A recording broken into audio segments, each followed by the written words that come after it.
Tara from Terrible Decisions inspired this video.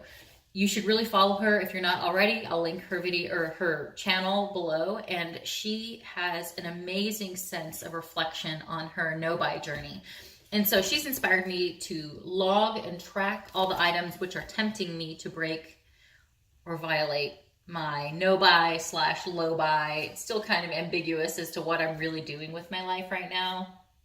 I'll explain. So starting on this list is a few, I was looking at the Bite Beauty Amuse Bouche lipsticks, and there is no way that I would spend that amount on a single lipstick at this, time in my life. But what I did find is the Bite Beauty shade Honeycomb has a perfect or a reasonable dupe in ColourPop's Magic Wand. Similarly, there's the shade called Sake, which is like a grayish nude, purpley nude, and ColourPop's Luxe lipstick in the shade Scorpio Moon seems to be a reasonable dupe. I found all these dupes, by the way, on Temptalia's website. I'll link that down below too. It's an immensely useful resource. If you're thinking about buying a lipstick and you're concerned that maybe you have a dupe in your collection, you can, like, say, for example, pull up your lipstick, let's say Brooklyn Thorn, and she'll likely have a swatch of this on her website, and then compare it to, let's say, Scorpio Moon, and you could see if the two shades are similar or similar enough that you don't need both in your life. And so I find that, you can have this compare this feature, and it's so helpful, so helpful. So highly recommend that website. But it's also problematic if you're trying to talk yourself out of Bite Beauty lipsticks and you find yourself wanting cheaper alternatives and you find them on Temptalia and you talk yourself into them. Don't do that, Teresa. Don't do it. Don't do it. I'm probably going to do it. I probably won't. Okay, next is the Bite Beauty shade Toasted Cardamom. It's like a brownish pinky nude. And a good dupe is the Sephora Cream Lip Stain in the shade 02 Classic Beige. So if I add up the total of all those, the 2 ColourPops and the 1 Sephora, that adds up to $26 of lipstick that I wish I were buying, only because I went to watch, whose video? Was it Emily Fox? A Bite Beauty lip swatch video. I shouldn't have done that, but there you have it. Next is Black Moon Cosmetics. All of their lipsticks look exquisite to me, particularly the following shades. That is Bones, a lilac, like lilac gray color, Gloom, a like warm grayish. I'm sensing a theme here in the grayish shades. Grave, it's like a really deep chocolatey brown leaning burgundy. Grim, it's a very cool silvery cocoa brown. Haunting, a dark plummy nude, and Libra, and it's like a toffee beigey pink. So again, probably pretty similar to that Toasted Card or the Sephora Cream Lip Stain up there. But when I total up the things that I wish I could buy from Black Moon Cosmetics, it amounts to $108. In truth, what I almost always do when I'm shopping, when I shouldn't be shopping, but anyway, what I almost always do is I go through the items that are in, their listings, and I'll add to cart all the things that intrigue me the most. And then once they're in the cart, I'll kind of pare back my listing. I'll maybe enter some items into Temptalia, make sure I don't have any dupes, go back and forth. I'll check what the minimum for free shipping is, check if I have a coupon code, and on and on. But the total amounts, with $18 a piece, it amounts to $108 of lipstick from Black Moon Cosmetics. And again, I would likely fill my cart with that $108, see the $108, think I'm ridiculous, and then pare it down to maybe 3 or so. Hard to say which ones I would choose, but I'm just telling you my habits. Next is Menagerie Cosmetics. This brand was recently renamed and restructured from Makeup Monsters, a really popular liquid lip brand.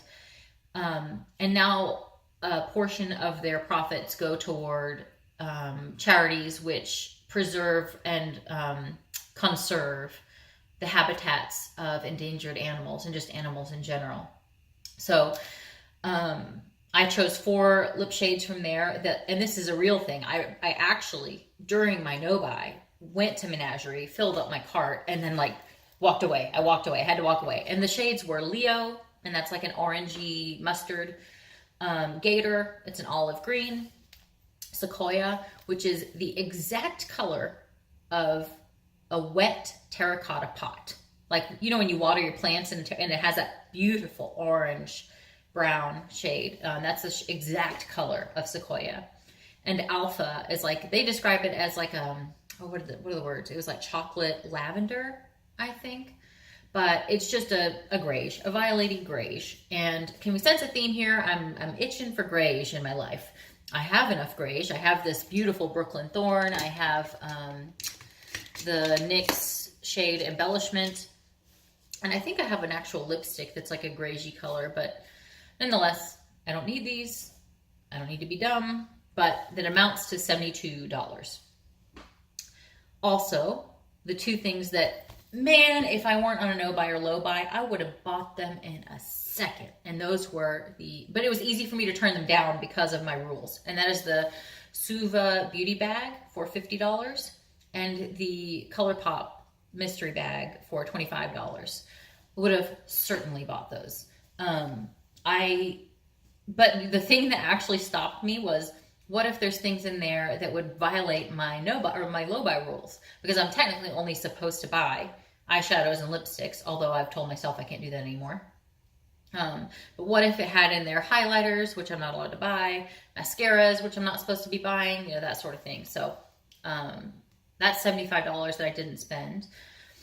Also, another temptation is Menagerie Cosmetics are releasing, they have a beautiful couple of palettes. It's like Dragon Child and Feral, neither of which are tempting me at the moment. However, they're releasing this palette. It's like a 6-pan mini palette. They're calling it like a micro palette, I think, but it's not super micro. It's like, it's what Kat from Kitchenette calls a capsule palette of 6 shades and for $20.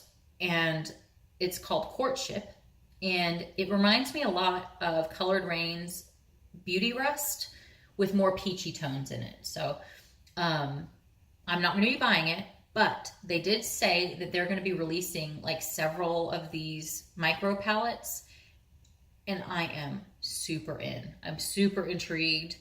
I am sure that if they happen to release a color palette that, you know, like piques my interest, it's going to be hard for me. Next are these Suva Beauty Hydroliners. I fully blame the girls from Beauty News for this. They're $14 a piece. I want like 5 of them. I want a burgundy, I want a purple, I want a teal, I want one of the neons. But I just put down $14 for grape soda, which was a purple one. Although I think that's no longer available. They do have a purple called Aztec. Either way, I'm not buying it. But when I added up all of these things, this adds up to, where is my total? Oh, one more thing I forgot. Aboni, I'm not sure. Cosmetics has some gorgeous lip colors. And not only that, but when you go to their website, they do something that makes my heart go pitter-pat. They have swatches on deep-skinned girls, on medium skin, and fair skin. And by the way, if you scroll through the swatches, it doesn't go fair skin first, then medium, then deep. Often it's the deep skin first, which I love. If you follow the cosmetics industry and you see like Beauty Bakery, how they did the thing where their deepest shade is shade number 1, which is opposite to all other foundation shades where the darkest skin is like last and they're putting the dark skin girls first. It makes me so happy. And so when Aboni Cosmetics has the deep skin girls swatches first, it makes my heart so happy. So for that, I actually am seriously thinking about breaking my no-buy. And I'll tell you why. There are 4 shades that I really want. Frenchie, which is a yellow mustard. Daydream, which is a perfect taupe. Kiss and Tell, which is a plummy grayish. And Killer Queen, which is like a warm, deep chocolate brown. Normally, their shades are $10 a piece. I am alarmed to see that they're marked down to $3.50 a piece with a bundle of 12 shades, meaning every shade of their collection, which is normally $96, is now $36. And so it makes me very concerned that they're going out of business. And part of me wants to be like, throw some money at them so that, like, God, don't go out of business. You're doing something great, you know? But anyway, with these 4 shades, the $10 a piece, $40, the amount that adds up to is $335 for my list. $335 in Temptation. With the $36 right now from Ebony Cosmetics, just like killing me. So by my next video, I'll update you and let you know if I've already broken my no buy. Okay, bye.